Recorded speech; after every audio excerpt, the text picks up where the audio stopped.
Se você acha que por ter o certificado de alemão vai conseguir ingressar nos projetos para migrar para a Alemanha e ter o processo mais rápido, dependendo da empresa, sim, você achou certo. Mas, dependendo da empresa, o processo vai levar o mesmo tempo para quem entra nos projetos com nível 0 de conhecimento alemão.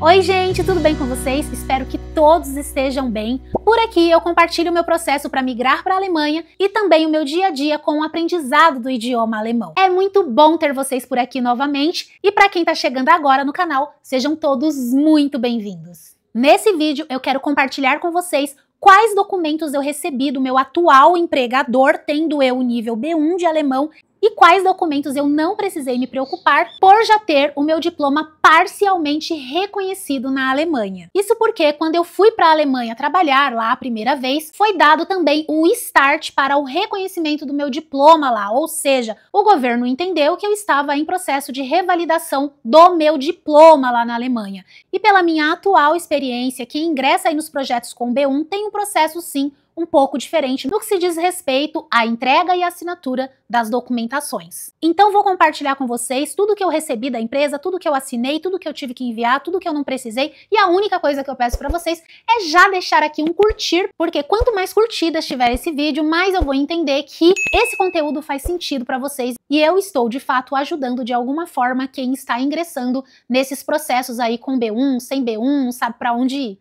Já quero falar de cara que eu não precisei encaminhar no momento da minha inscrição para essa nova oportunidade o meu diploma da faculdade e o meu histórico acadêmico. Muitas pessoas me perguntam o que significa o Defsbescheid, mas para entender melhor essa parte, nós precisamos analisar 3 pontos. Primeiro, o Defsbescheid em si. Inclusive, estou até aqui com uma colinha para eu explicar direitinho esses 3 pontos para vocês e que vocês consigam entender com muita clareza. Mas, se houver dúvidas depois que eu falar sobre isso, é só deixar nos comentários que eu vou ter o maior prazer em responder vocês. O primeiro ponto, então, é o Defsbescheid, que é utilizado para informar as deficiências no currículo acadêmico. Ou seja, quando um profissional brasileiro, como um enfermeiro, que é o nosso caso, né, busca reconhecimento de sua formação na Alemanha, ele pode receber um Defsbescheid que aponta as áreas em que sua formação não está em conformidade com os requisitos alemães. Isso significa que a grade curricular alemã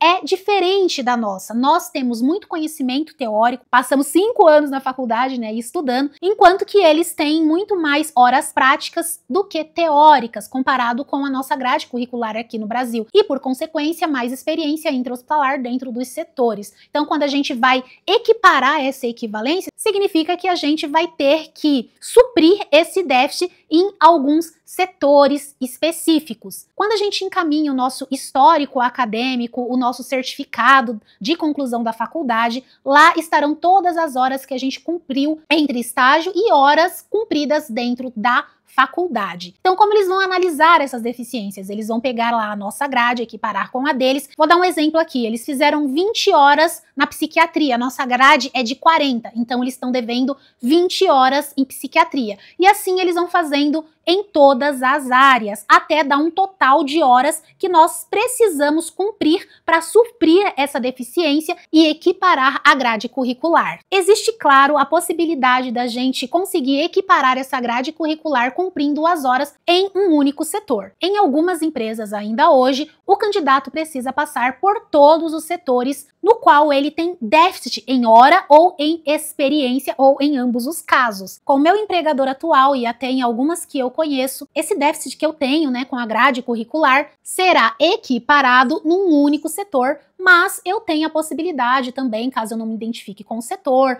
caso eu não me sinta bem, caso eu, enfim, por qualquer que seja o motivo, eu queira trocar de setor, eu ainda assim tenho essa possibilidade. Mas para entender isso como um todo, vamos para o segundo ponto. Diferente ênfases curriculares, que é basicamente o que eu já falei aqui para você. É comum que a formação prática no Brasil não corresponda exatamente aos requisitos práticos exigidos na Alemanha. Não foi o que a gente acabou de falar? Isso pode incluir a falta de horas práticas em estágio ou experiências clínicas que são mais rigorosamente integradas no currículo alemão. Terceiro ponto, período de adaptação e integração. Após receber o Defsbescheid, muitos profissionais precisam passar por um período de adaptação ou integração que pode incluir cursos de atualização, estágios ou trabalho como auxiliar de enfermagem. Esse processo é necessário para que eles possam complementar a nossa formação e atender aos padrões exigidos para exercer a profissão na Alemanha. Então, como eu disse, esse processo é necessário para que eles possam complementar a nossa formação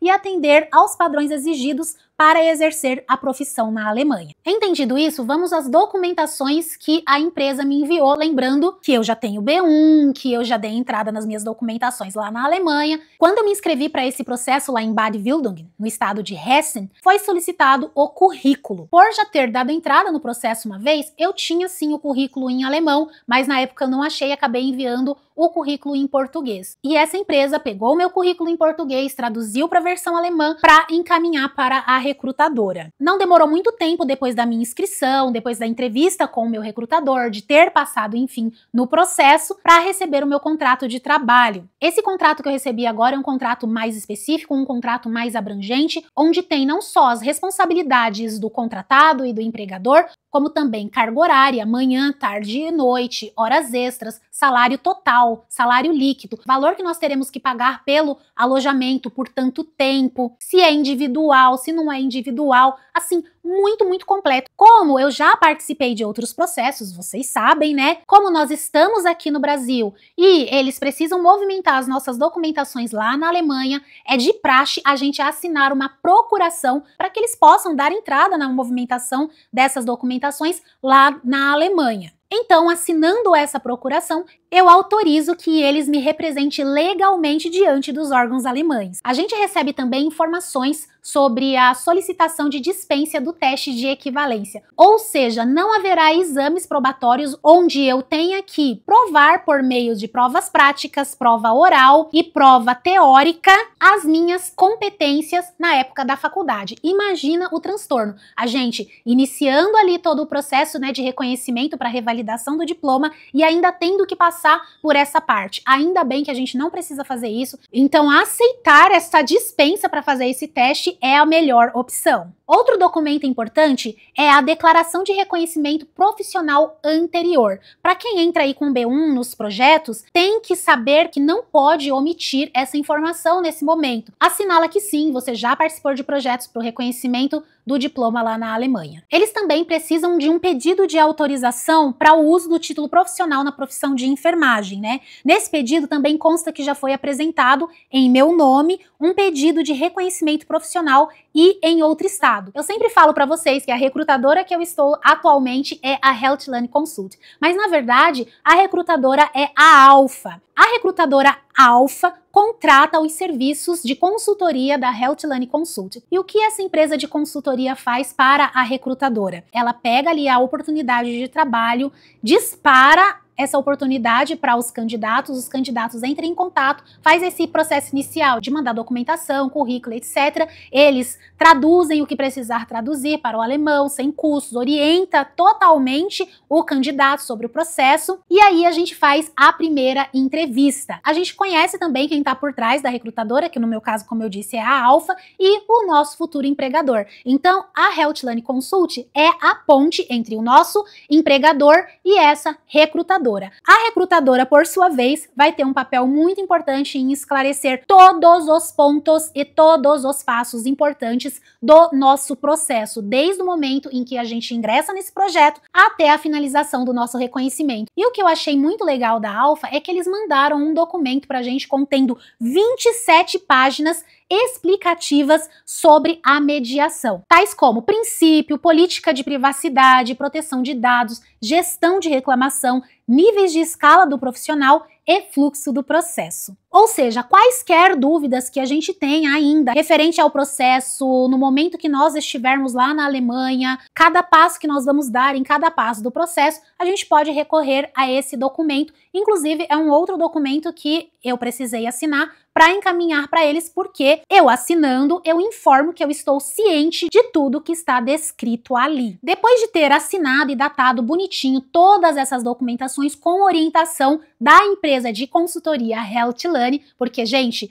mesmo estando ali escrito assinar aqui. Eu ainda consegui errar onde que era para assinar? Depois que estava tudo assinado, tudo revisado pela empresa de consultoria, eu precisei encaminhar esses documentos por e-mail. Não só isso, algumas semanas depois, eu precisei encaminhar também por correio. E eu pensei que eu teria que enviar direto para a Alemanha. Eu falei, ai meu Deus, vai sair uma fortuna, né? Isso, claro, é por nossa conta. Em alguns casos, saiu mais que R$30 para que o candidato conseguisse encaminhar esse documento para a caixa postal deles aqui do Brasil. Eu achava que a gente ia ter que mandar para a Alemanha, mas não. A gente encaminhou essas documentações para a caixa postal deles aqui, tem uma pessoa responsável que recolhe essas documentações, checa mais uma vez para ver se está tudo certinho e só aí vai chegar lá na Alemanha. Agora é só esperar e torcer para que tudo chegue lá o quanto antes. Comenta aqui se vocês já sabiam que os primeiros passos com as documentações para quem já tem B1 é assim. Espero muito ter ajudado. Se vocês gostaram do conteúdo, comenta aqui uma bandeirinha da Alemanha para mim. Eu vou ficando por aqui, mas a gente se vê no próximo vídeo.